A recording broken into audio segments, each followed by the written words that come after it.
Hey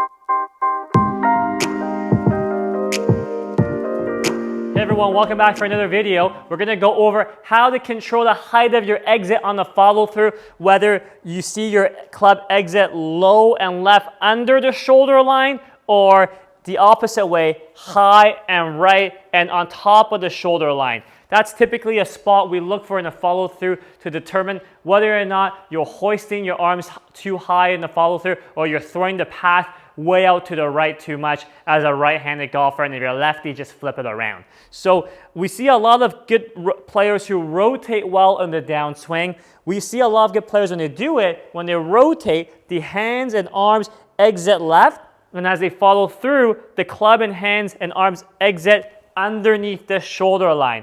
We see players who don't rotate well, that like to throw their arms at the ball, who don't rotate very much into impact. Their follow through typically goes out towards the right, hands and arms go up, and you can see that the club exits higher than the shoulder line. We don't want that. This would be very extreme. So what controls it?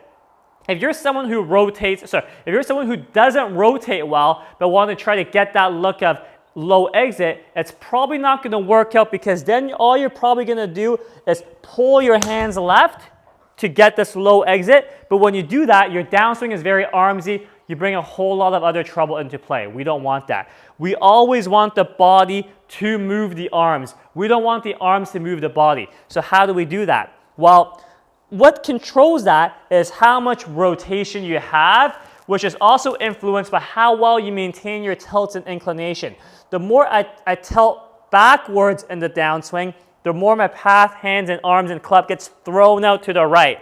The better I keep my left shoulder down, my lead shoulder down, the more I rotate and the more left and low I travel with the hands. See that relationship? So you see a lot of good players when they rotate well, when they maintain inclination, their hands just naturally go left with the rotation of the body. If my left shoulder goes up early, my hands and club will also go up early. If my left shoulder, my lead shoulder stays down as I rotate, most likely my arms and hands will follow through that way. So let's try a couple here. I'm going to do tilt back, lead shoulder up, classic amateur golf swing with no rotation, kind of this way in the downswing. And you can see my follow through was very high and out.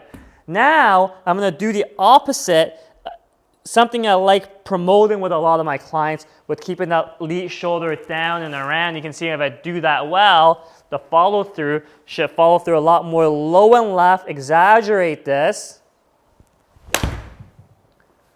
And you can see you should see a lot more rotation this way. My hands are a lot lower, even though I maintained the width. I was not this way with the follow through. So that is what you can look at to control the height of your follow through. If you see you're following through way too high, you're probably tilting back, left lead shoulder coming up too high, which is why things are getting thrown out to the right for a righty. If you're someone who wants to follow through more low left, more rotational, things exiting more left, just to match up with the rotational release, if you want to call it that, of making sure that things don't lose its inclination in the downswing, then you will want to try to keep your lead shoulder down longer as you rotate, and that will help you shift that follow through more low left as a right-handed golfer. And of course, with all these directions, if you're a lefty, you flip it to the opposite direction. So hope that makes sense. Any questions, leave it in the comments below, and we'll catch you guys next time. Thanks for watching, everybody.